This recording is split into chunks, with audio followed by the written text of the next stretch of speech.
తీసుకుని దాన్ని తయారు చేశారు కాబట్టి చతుర్వింశత్యక్షరా గాయత్రి అని చెప్పబడుతుంది. ఆ గాయత్రి మంత్రాన్ని కనుక మనం ఒక్కసారి ఉచ్చరిస్తే అన్ని శాఖలతో కూడినటువంటి అన్ని వేదములను ఉచ్చరించిన ఫలితం ఒక్కసారి లభిస్తుంది మనకి. అంతేకాకుండా ఆ గాయత్రి మంత్రం యొక్క విశేషం చెప్పాలంటే చాలాసేపు పడుతుంది.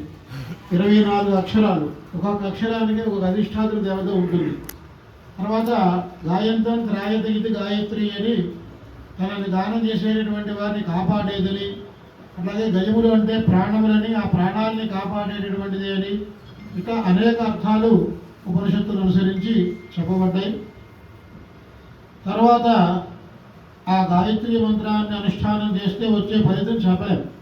నగాయత్ర్యా పరం మంత్రం నమాదు పరదైవతం అని తల్లిని మించిన దైవం లేదు, అట్లాగే గాయత్రి మంత్రాన్ని మించినటువంటి మంత్రం లేదు. ఒకనొక సమయంలో సృష్టి ప్రారంభంలో బ్రహ్మగారిని మహావిష్ణువు సృష్టించిన తర్వాత ఆయన్ని సృష్టి చెయ్యి అని చెప్పి, ఆయనకేం అర్థం కాల మొదట్లో. చుట్టూ చూస్తే నీరు. సరే కొంతకాలం ఏం చేయాలని ఆలోచిస్తూ ఉంటే అశరీరవాణి ఆకాశవాణి అంటాం మనం. దాంట్లోంచి తప తప తప అని 3 సార్లు వినిపించింది. సరే తపస్సు చేశాడు, మహావిష్ణువు ప్రత్యక్షమయ్యాడు, వేదాన్ని ఇచ్చాడు. ఏమని? సృష్టి చేయమని. అంటే వేదములు సృష్టికి ఆధారములు.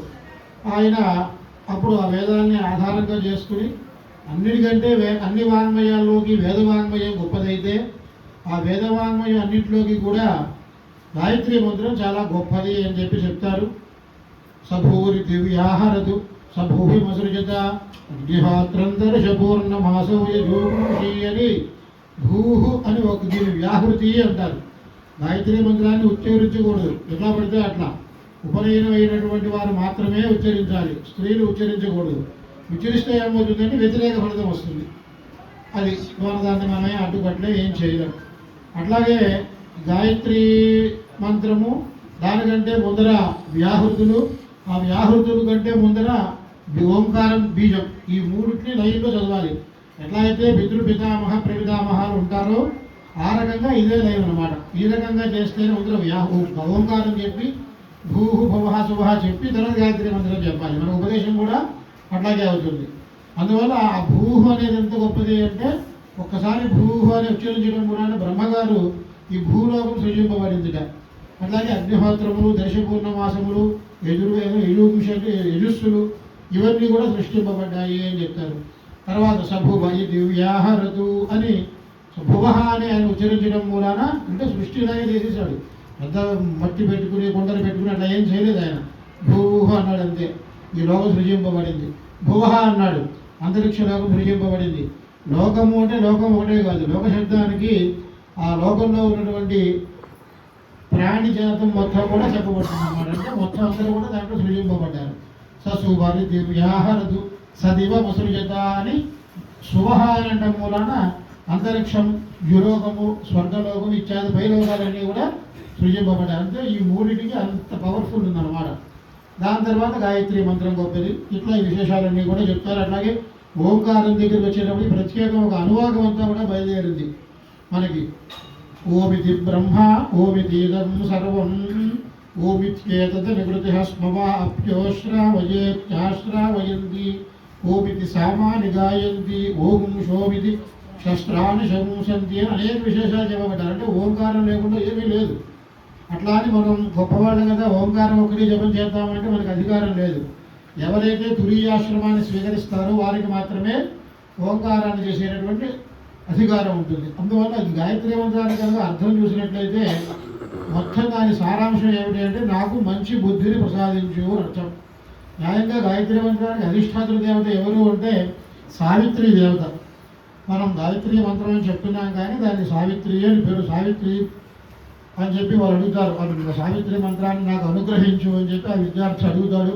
అడిగిన తర్వాత చెప్పిన తర్వాత ఓష్ఠస్పర్శనం ఈ చివరి నుంచి ఈ చివరి దాకా చేయడం, ఆ తర్వాత ఆచమనం చేయడం, ఇవన్నీ అనేక విశేషాలన్నింటినీ కూడా మనకి వ్యాఖ్యానంలో మహాత్ములందరూ కూడా చెప్పి ఉన్నారు.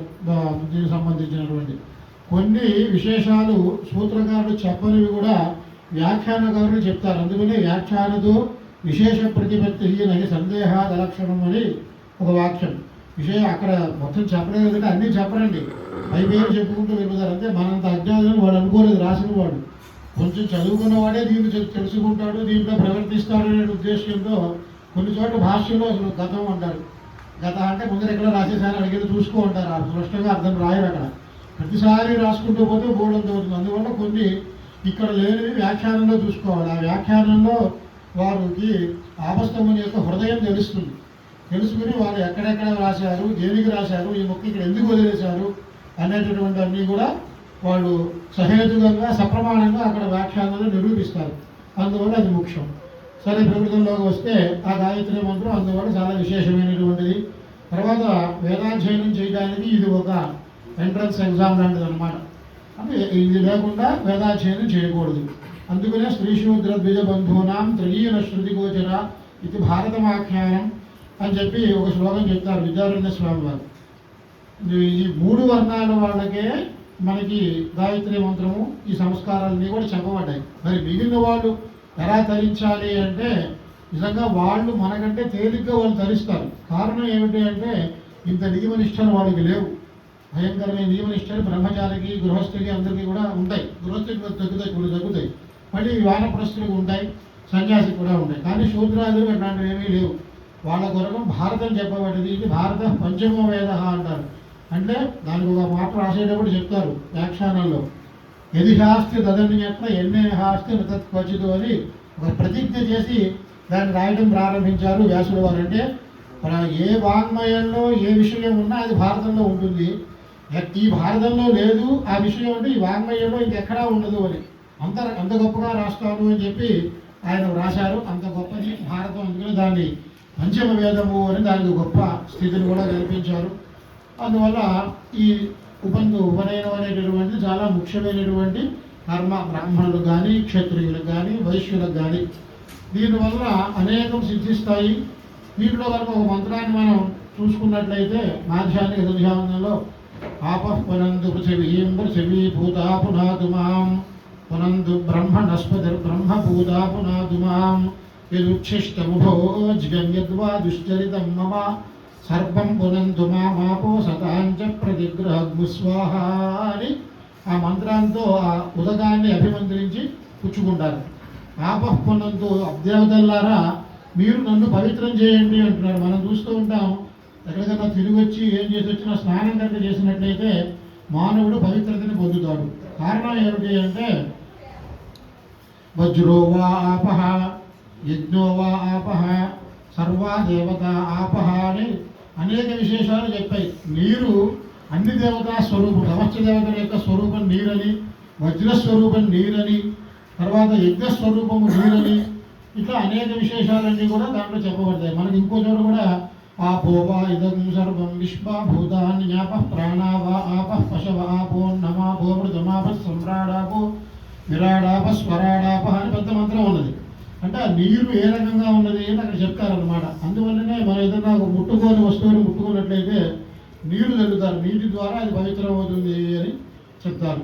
అట్లాగే అదేవతల గురించి ఇంకా నీటి యొక్క పద్ధతి ఎటువంటిది అంటే సహవై దేవానాంచాసురాణాంచ తర్వాత అనువాకంలో రక్షాకం సిహవా పురోనువాకే అనేటువంటి అనువాకంలో మనం ప్రాతకాలంలో ఈ సంధ్యావందనం చేసేటప్పుడు ముఖ్యంగా అర్ఘ్యప్రదానం చేస్తాం. అర్ఘ్యప్రదానం అంటే ఏమిటి అంటే ఒక 2 రాక్షసులు ఉన్నారు. మందేహారుణే ద్వీపే ప్రక్షిబంతి అని మందేహ నామక అసురులు ఉన్నారు. వాడు ఒక అసురుడు. వాడికి ఏమిటంటే కొంతమందికి ఏం పనే ఉండదు, మహాత్ములు ఏడ్పించడమే పని. వాడు అనేక సంవత్సరాలు తపస్సు చేశాడు. తపస్సు చేసిన తర్వాత బ్రహ్మగారి ప్రత్యక్షమై నీకేం వరం కావాలి అన్నాడు. అంటే నేను సూర్యుడిని నిరోధించాలి అని ఆయన కోరుకుంటాడు. అనేటప్పటికీ సరే తపస్సు చేసిన తర్వాత దేవతలు వరం ఇవ్వకుండా ఉండడానికి వీల్లేదు. వాడు ఏ వరం అడిగితే ఆ వరం ఇవ్వాల్సిందే. సరే ఆ వరం ఇచ్చాడు. ఆ తర్వాత వర ప్రభావంతో ఆ సూర్యుడు ఉదయిస్తుంటే వీడు అడ్డుకుంటూ ఉంటాడు. అడ్డుకుంటూ ఉంటే మనం ఏం చేయాలి అంటే ప్రాతకాలం సూర్యోదయ ప్రాగ్ నిద్ర లేచి అట్లాగే మధ్యాహ్న సమయంలోనూ అట్లాగే సాయంత్రం సమయంలోనూ అంటే 2 అసుర వేళ అంటూ ఉంటారు పూర్వకాలంలో. అసుర వేళ అంటే అసురులు అంటే రాక్షసులు. అసుర శబ్దానికి అర్థం ఏంటంటే అసురుడు రాతీత్యసుర. అసురుడు అంటే ప్రాణాన్ని హింసించేటటువంటి వాడు కాబట్టి అసుర అని పేరు వాడికి. వాడు అసురవేళ అంటారు. సాయంత్రం సంధ్యాకాల సమయంలో, ఆ సమయంలో ఏమి మంచి పనులు చేయకూడదు, అది అసురవేళ కాబట్టి. ఆ సమయంలో వాడు రాక్షసులు ప్రాతకాలంలోనూ సాయంకాలంలోనూ కూడా ఆ రాక్షసులు వచ్చి ఆ సూర్య భగవాను పీడిస్తూ ఉంటాడు. ఆ పీడ నుంచి తప్పించుకోవడం కోసం బ్రాహ్మణుడు అలాగే త్రైవర్ణికులు ముగ్గురు కూడా ఆ నీటిని అభిమంత్రించి ఆ అసురుడి మీదకి వదలాలి. వదిలినట్లయితే ఆపో వజ్రీభూత్వా తా నిరక్షాంసి మందేహారునే ద్వీపే ప్రక్షిపంతి అని. ఈ నీరు ఏమవుతుంది అంటే ఒక వజ్రంలాగా తయారైపోయి ఆ నీరు ఆ రాక్షసులందరినీ కూడా సర్వనాశనం చేస్తుంది. అంత గొప్పది నీరు. ఆ తర్వాత అది మనం రాక్షస హింస చేస్తాం, ఏ ప్రాణ హింస కూడా చేయకూడదు. అది ఆ రాక్షస హింస చేయడం కూడా మనకి ఒక దోషం వస్తుంది. ఆ దోషం పోగొట్టుకోవడం కొరకు యత్ప్రదక్షిణం ప్రక్రమంతి తేన పాప్మా నమవధూన్వంతి అని ప్రదక్షిణంగా నీరు తీసుకుని లేచి నుంచుని ప్రదక్షిణంగా తిరిగి ఆ నీటిని దాంట్లో వదిలిపోయాలి. ఇట్లా తిప్పేసి ఇలా పోయడం కాకుండా ప్రదక్షిణం చేసి నీరు వదిలిపెట్టాలి. ఈ నీరు ప్రదక్షిణం చేసి వదిలిపెట్టడంలో ముఖ్య విశేషం ఏమిటి అంటే ఆ ప్రదక్షిణం చేయడం వలన బ్రహ్మహత్యా పాతకం వాడికి పోతుంది. అంటే ఆ రాక్షసుడు బ్రాహ్మణ అయి ఉంటాడు. యత్ప్రదక్షిణం ప్రక్రమంతి తేన పాప్మా నమవధూన్వంతి. ఇది ఎప్పుడు చేయాలి? తర్వాత మనం ఉద్యంతమస్తన్యంతమాదిత్యమభిధ్యాయన్ కుర్వన్ బ్రాహ్మణ ఒక మంత్రం చెబుతాం. అది మంత్రం కాదు, అది చెప్పక్కర్లేదు, అది బ్రాహ్మణం అంటే అర్థం చెప్తుంది అనమాట బ్రాహ్మణం. అందువల్ల అసావాదిత్యో బ్రహ్మ అనేది మాత్రమే మంత్రం. ఆ ఒక్క మంత్రం చెప్పేస్తే చాలు, మొత్తం ఇదంతా కూడా చెప్పనక్కర్లేదు. ఉద్యంతం అస్తన్యంతం ఆదిత్యం అభిధ్యాయన్ అంటే ఉదయిస్తున్నటువంటి సూర్యుడిని అస్తమిస్తున్నటువంటి సూర్యుడిని గూర్చి నుంచుని ప్రదక్షిణం చేస్తూ ఈ నీటిని కనుక వదిలిపెట్టినట్లయితే బ్రాహ్మణుడు బ్రాహ్మణో విద్వాన్ సకలం భద్రమశ్నుతే. సకలం భద్రం ఒక్క మాట చెప్పేసింది అంతే. ఇవి పొందుతాడు ఇవి పొందుతాడని చెప్పరా, సమస్తమైన మంగళములను పొందుతాడు అని. భద్ర శబ్దానికి మంగళము అర్థం. అందువల్లే భద్రంగరనే విష్ణుయామ దేవా అంటాం. మంచి మంగళకరమైన వార్తలు వినాలి. భద్రం పశ్యే మాక్షభిర్యత్ర మంచి మంగళకరమైన దృశ్యములు మాత్రమే మనం చూడాలి అని ప్రార్థన చేస్తాం. అందువల్ల తేన పాప్మానమవధూన్ అసావాదిత్యో బ్రహ్మేది బ్రహ్మైవ సంబ్రహ్మాప్యేది ఏవం వేద అసావాదిత్యో బ్రహ్మ అంటారు. అంటే ఈ విషయాన్ని తెలుసుకుని ఎవరైతే ఈ ప్రదక్షిణం చేస్తూ నీటిని వదిలిపెడతారో వాడు సాక్షాత్తు బ్రహ్మ అవుతాడు అని అర్థం. దానికి బ్రహ్మైవ సంబ్రహ్మాప్యేది ఏవం వేద. మనకి ప్రతి చోట కూడా దేవు చేయడం ఏవం వేద అని వేదంలో వస్తూ ఉంటుంది. యజ్ఞం చేయమని ముందర చెప్తుంది వేదం. చేసిన తర్వాత ఒకవేళ యజ్ఞం చేయలేని వాళ్ళు ఉంటారు, వాళ్ళు కూడా ఈ ఫలాన్ని పొందుతారు అని చెప్పడం కోసం ఏవం వేద అని చెప్తుంది. అంటే వేదార్థం కనుక చదువుకున్నట్లయితే యజ్ఞం చేసినటువంటి వాడికి ఎటువంటి ఫలితం వస్తుందో ఇంచుమించు అంత ఫలితం కూడా ఈ వేదార్థం చదువుకున్న వాడికి, అంటే ఈ విషయం తెలుసుకున్న వాడికి, వేదార్థం చదువుకున్న వాడికి కాదు, ఎవరికైతే ఈ విషయం తెలుస్తుందో వాడికి కూడా అంత పుణ్యం వస్తుంది అని సాక్షాత్తు శృతి చెప్తోంది. అందువల్ల నీరు అంత గొప్పదన్నమాట. ఆపఃపురంతు పృథివీ ఓ అభ్యవతులారా, ఈ భూమిని పవిత్రం చేయండి. పృథివీ పూతాపునాతుమాం. ఎందుకని భూమిని పవిత్రం చేయడం? పవిత్రమైనటువంటి ఈ భూమి మీద నేను కూర్చొని సంధ్యావందనం చేసుకుంటాను కాబట్టి నన్ను ఆ భూమి పవిత్రం చేయాలి అని. మనం బ్రహ్మణస్పతి. ఆ తర్వాత మనం అనేక మంత్రాలు వేదంలో ఉన్నవి ముఖ్యమైన ఘట్టాలన్నీ కూడా తీసుకొచ్చి అక్కడ పెడతారు. ఆ మంత్రములన్నిటికీ కూడా బ్రహ్మగారు అధిపతి, బ్రహ్మణస్పతి అయితే బృహస్పతి అధిపతి. వాళ్ళందరూ కూడా నన్ను పవిత్రం చేయాలి. లేదా కర్మ మనం చేయాలి అంటే పవిత్రం లేకుండా ఏ కర్మ చేయకూడదు. అందువల్ల స్నానం చేస్తాం. స్నానం చేయగానే మనకు అప్పటిదాకా ఉన్నటువంటి బాధలన్నీ కూడా పోయి ప్రశాంతమైన చిత్తం మనకు వస్తుంది. అందుకోసం స్నానం చేయడం. ఆ తర్వాత ఆచమనం చేస్తారు 3 సార్లు. ఆచమనం చేయగానే లోపలంతా కూడా శుద్ధి అవుతుంది. అందువల్ల ఆచమనం చేయడం అనేది ఇవన్నీ కూడా మనకి విశేషంగా కొన్ని అనువాకాల్లో చెప్తారు. ప్రాచీన అగ్నిశం కరోజి అనే చోట యజ్ఞముకు సంబంధించిన విశేషాలు చెబుతూ దీక్షా ధర్మాలు చెబుతూ ఆ యజ్ఞము చేయడానికి కూర్చున్నటువంటి యజమానుడు తీసుకునే దీక్షలు అంజన దీక్ష, కృష్ణాంజన దీక్ష, అపర దీక్ష, స్నాన దీక్ష ఇవన్నీ కూడా చెప్పుకొస్తే అక్కడ చెప్తారు ఆ విశేషాలని. బ్రహ్మ నస్పతి బ్రహ్మ పూతాపునాతుమాం. అటువంటి బ్రహ్మ శబ్దానికి వేదము అని అర్థం. బ్రహ్మ అంటే చతుర్ముఖ బ్రహ్మ. బ్రహ్మ అని నపుంసకలింగంగా మనం హ్రస్వంగా కానీ చెప్పినట్లయితే వేదము అని అర్థం. పురంధు బ్రహ్మ నస్పతి బ్రహ్మ పూతాపునాతుమాం. అటువంటి బ్రహ్మ నన్ను పవిత్రం చేయాలి అంటే వేదాధిష్టాతుల దేవతలు నన్ను పవిత్రం చేయాలి, వేదం కూడా నన్ను పవిత్రం చేయాలి అని. యదుచ్ఛిష్టమభోజ్యం ప్రాతకాలంలో ఏదైనా ఉచ్ఛిష్టమైనటువంటి భోజనం అంటే ఎంగిలి తిన్నట్లయితే, ఎంగిలి అంటే ఒకరి కంచంలోంచి తీసుకున్నది ఎంగిలి కాదు. ఈరోజు మనం చూస్తుంటే అందరూ కలిసి ఒకటే ఆకులో లేదా పెద్ద కంచం పెట్టి దాంట్లో కలిసి తినేస్తున్నారు రాక్షసులాగా. పూర్వకాలం రాక్షసులు తినేవాళ్ళు. అసలు సిస్టమ్ ప్రారంభమైంది, తప్పేలేదు, కలియుగంలో పుట్టేది వాళ్ళే. అటువంటి భావనలు రావడం కరెక్టే, అవన్నీ కూడా కలిధర్మాలు వస్తే అట్లాగే జరుగుతాయి. అంటే ఉచ్ఛిష్టం అంటే ఒకటి తిన్న తర్వాత మనం కొంచెం అన్నం తిన్నాం అనుకోండి, అది కూడా ఉచ్ఛిష్టం కిందే లెక్క. వాళ్ళు కంచంలోని తీసుకుని తినక్కర్లేదు, ఒక ఇల్లులోని సగం ఒకటి పెట్టారు, వీళ్ళు మనం తీసుకుని తిన్నాం, అది ఉచ్ఛిష్టం కింద లెక్క. అటువంటి తినదాని పాపం కూడా నాకు పోవాలి అని ప్రార్థిస్తున్నారు. ఇది ఉచ్ఛిష్టం అభోజ్యం. అట్లాగే మనకి కొన్ని భోజనం చేయదగినవి కొన్ని ఉంటాయి, భుజించదగినవి కొన్ని, భుజించదగినవి కొన్ని ఉంటాయి. అవి కొన్ని భుజించాలనుకోండి, ఆ పాపం కూడా పోవాలి అని మనం ప్రార్థన చేస్తున్నాం. అంటే అభోజ్యం, అభోజ్యం అంటే భుజించదగనివి అనేక ఉంటాయి. వాటిలో కరంజ భక్షణాదులు కాదు. కరంజ భక్షణం అంటే ఉల్లిపాయ తినడం అంటే మళ్ళీ పునరుపయోగం చెప్పారు దానికి, అది కాదు. ఇంకా చిన్న చిన్న అన్నమాట, తక్కువ కొన్ని. అభోజ్యం యద్వా దుశ్చరి దమ్మమ, ఇదే కాదు, ఇంకా అనేక రకాలైనటువంటి పాపాలన్నీ కూడా దుశ్చరితాలు చేసి ఉన్నాను నేను ప్రాతకాలం నుంచి మధ్యాహ్నంలో. దుశ్చరి దమ్మమ సర్వం పునంతుమా మాపహ, ఆ అన్ని పాపాల నుండి కూడా నన్ను ఈ అబ్దేవతను పవిత్రం చేయుగాక అని చెప్పి ప్రార్థన చేస్తున్నారు. అసతాంచ ప్రతిగ్రహ గుస్వాహ, ఇది ముఖ్యమైనటువంటిది. తస్మాత్ గాయతస్య మత్తస్య జన ప్రతిగృహ్యం యత్ప్రతిగృహ్ణీయాద్ శమలం ప్రతిగృహ్ణీయాదని వాజపేయ ప్రకరణంలో మనం చెప్తారు. ఎవడి పడితే వాడి దగ్గర ధనం తీసుకోకూడదు. తస్మాత్ గాయతస్య మత్తస్య, మదించి ఉంటాడు, వాడు డబ్బులు విసిరేస్తూ ఉంటాడు, తీసుకోవాలి. అలాగే వీడికి మనం ఎందుకు ఇవ్వాలి అనే భావంలో కొంతమంది ఉంటారు. అలాగే ఇంకా అనేక రకాల భావనలు అవన్నీ మనం చెప్పుకోకూడదు సభలో. అటువంటి వారి దగ్గర ధనం పుచ్చుకోకూడదు. దానికి ఒకచోట చెప్పు వేదం, శ్రద్ధయా దేయం, శ్రియా దేయం, హ్రియా దేయం, భియా దేయం, సంవిదా దేయం అని చెప్తుంది. నువ్వు ₹1 ఆ బ్రాహ్మణుడికి ఇస్తున్నా కూడా శ్రద్ధగా ఇవ్వమన్నారు. అట్లాగే శ్రియా దేయం, సమృద్ధిగా ఇవ్వాలి. దగ్గర ₹1000 ఉందనుకోండి, సమృద్ధిగా వాడికి ఇవ్వగలిగినంత యథాశక్తిగా ఇవ్వాలి, అంటే కొద్దిగా ఇవ్వకూడదు. శ్రియా దేయం, హ్రియా దేయం, అనిపిస్తున్నా కూడా చాలా సిగ్గుపడుతూ ఇవ్వాలట, అయ్యో ఇంత కంచి ఇవ్వలేకపోతున్నానే అని. తర్వాత భియా దేయం, భయపడుతూ ఇవ్వాలని చెప్తారు.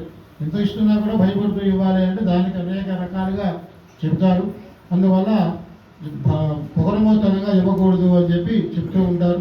సంవిధ దేయం అంటే ముఖ్యంగా తెలుసుకోవాలి, ఎవరికి పడితే వాడికి ఇవ్వకూడదు, ఎవరికి ఇవ్వాలో ఎవరికి ఇవ్వకూడదు, ఎవరికి అవసరమో. ఒక గొప్ప వేద పండితుడు ఉన్నాడు, వేదం వేదార్థం యజ్ఞములు అన్నీ కూడా చేసి ఉన్నాడు, కానీ సమృద్ధిగా ధనం కలిగిన వాడు. ఇంకొక వేద బ్రాహ్మణుడు ఉన్నాడు, వేదం చదువుకోలేదు, కానీ రోజు శాస్త్ర గాయత్రి 2-3 పూట్ల చేస్తాడు. వీళ్ళిద్దరిలో ఎవరికి ఇవ్వాలి అంటే ఆ వేద బ్రాహ్మణుడికే ఇవ్వని చెప్పింది వేదం. వీడు గొప్పగా చదువుకున్నాడు కదా అంటే అక్కర్లేదు, వాడికి అవసరమో ఎవరికి వాడికి ఇవ్వాలి. ఇలాంటి కర్మ సూక్ష్మాలన్నీ కూడా తెలుసుకుని సంవిధాదేయం అని చెప్తారు. అందువల్ల అటువంటి వారికే ఇవ్వాలి అని చెప్పి చెప్తారు.